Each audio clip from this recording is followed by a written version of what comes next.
two men were both the girl's fathers. One is the away adoptive father, the other is her biological father. Their lives won't intersect otherwise. Someone orchestrated the meeting behind the scenes. During this meeting, the adoptive father seemed to say something. It turns out Yansan has become a bit neurotic about this. She believed her mother, hoping for divine help.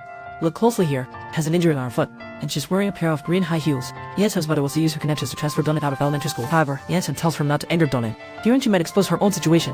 What does she have to fear if she's the only one? Yansan isn't afraid for herself, but for her daughter Yushui. If everyone knows about that matter, Yushui will eventually find out, and she won't be able to hold her head anymore. It seems Yansan's mother also knows the girl isn't Don's biological child. On the other side, Donin unlocks Hiding's phone, flipping through the photos inside. Just then, the sleazy teacher catches her. He sees Donin has two phones, suspecting she's playing both sides. Then he retracts and says it was a joke. For people like this, Donin didn't care for him. She went straight back. He was so angry he turned green. At night, the older sister noticed something unusual. Minglu had been missing for several days. No trace was found near his home or the golf course. The last place he was seen was the travel agency. Sister suspected he was involved in September's murder. He might have gotten a sum of money from there. He teamed up with Yanji's group instead. Donia decided to check the travel agency first, unless Minglu was already dead. However, investigating his disappearance isn't our objective. The older sister was taken back. She thought Donia had done it, hoping to notify herself. This way she could be fully prepared, even if it was me. You don't need to know. Their agreement was simple, to fulfill what they entrusted to each other. Now their relationship is too close. The next day, Zhu found all the bread items in his house had been stolen. He guessed it was Mingwu. Yanjin always worries about Dongyan from the public board at the station, reporting his on-campus bullying behavior. He breathed a sigh of relief only after checking. The new colleague couldn't stand Yanjin. About letting juniors write the news, because her loud voice was overheard by Yanjin. You should know Yanjin has been working for a month. The salary is 2 million won. The house with at least 200 million. This is the capital that allows them to act arrogant. The newcomer still wants to rebel, but Zhu was pinned down by Yanjin. She won this coolest newcomer. She is the backbone of the station. If she ever gets bored, Zhu Shui is preventing her contract renewal. The newcomer definitely learned her lesson. Here's a correction. He received quite a few perks from Yejinin. To speed things up, in fact, the chief has already dispatched people to tail Dongyu. Dongyu checked with Sing He. Perfect well did it to the last has no other purchase records. But there is no boarding record for the one-way ticket. The reserve hotel also shows he did not check in. Shows he did not arrive as scheduled, which means Melon never left the country. Something whether he cannot be contacted or if he has already died. However, this isn't important to Dongyun. She's now looking for someone who can stir things up. The Puss's bug salad hasn't been doing well these days. She cannot get in touch with my Wango. It feels like insects are crawling all over her. Yet his foot injury hasn't healed yet. Feels like there are many bugs crawling all over me. Yes, his foot injury hasn't healed yet. Hai is waiting for our new boyfriend at the jewelry store. This fool bought her the biggest one. This made Hiding excitedly call out. Because she wants the diamond ring to be bigger than Yeshan's, Dongyu received a call from her sister while leaving the travel agency. That person reminded her she's already been involved. Doing this every day, she feels confident it won't go wrong. Dongyu suggested she will let the way herself. Sister must not show herself. So she pressed the gas and child. The car behind followed closely. When passing a narrow road, Dongyu hit the brakes. After backing up to bypass the parked truck, it collided directly with the rear of Dongyu's car. People in the car behind gave Dongyu two options. Either call the police or sell it with cash.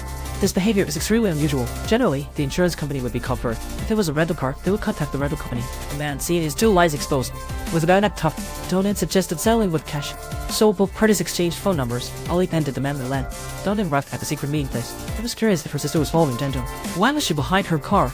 Could you think that she's following me? Are you doubting me? You feel uneasy, don't you? I can go look for your husband. How can your wife told me to kill you? I can't expose everything. You should have considered that possibility. Sister claimed she followed Jin to elementary school. She looked at Yuri from a distance and then left. She just happened to see Dongyan and the stalking car. She always thought something was off. That's why I followed behind, to prove her innocence. She opened the trunk. Inside were spicy dishes bought from Jin's frequently visited restaurant. Sister threw waste and Dongyan take it home. Also, if it's really as Dongyan said, and if they want to report it, she has more candidates to name. Yundin, Jin, salad. Actually, this woman is very easy to satisfy.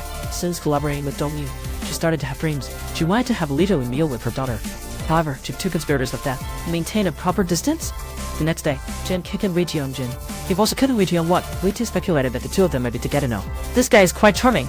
Just as Hiding was about to leave, Zane found out she had the same green heels as Yanjin. This time, Hiding paid for them herself. Zane wanted to know Yisel's birthday. Hiding only knew it was chosen by Yanjin's mom. In this leading up to Chushu, Zane suspects Yiso was his biological daughter. Dawing received the same day package. Inside was Mingwo's business card, and a photo of him with Dongyun at a convenience store. He hurriedly called Mingwo, but no one answered. The phone was off. So the next day, Dai found Zane.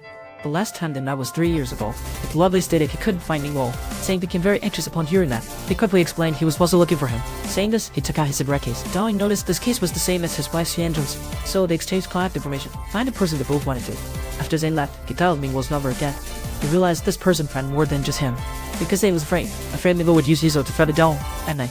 Bonnie was even texting video with the less than that, there's floating chest. Just as she was about to reply, she just wanted to reply. Heard the sound of the mechanic growing. Her body imbologically started to tremble. She collapsed to the ground as if frostbitten. She kept groping for her phone that fell, but she couldn't find it no matter what. In the end, she accidentally knocked over the toolbox. Only then did others notice something was wrong. She was filthy when she found Russian. Donan didn't understand why he was following her. He followed her wherever she went. There wasn't a single beautiful moment in his story. Not sure whether to listen. Yansan has a pair of green high heels. The DNA comparison between Julia and Juliet showed that are related through their mothers, so color likeness is hereditary. At the same time, Hiding also received the package sent that day. Inside were her photos with rich second generation kit. Don't forget she also has a pair of the same green high heels. Despite not wearing high heels, she painted the giant wall painting of green high heels. And at the cutscene of Mingla, that pair of green high heels appeared. Rasha listened to Dongan's experience. First, he wanted to advise her to let go of her obsession, to regain hope and live well. However, Dongan walked to the center. She shut her clothes. Her body was covered in scars, not intact. Rasha was completely stunned. Couldn't believe all this was done by those people. So he changed his mind in an instant. He's willing to be a swordsman alongside Dongan. Among those scumbags, which one to kill first?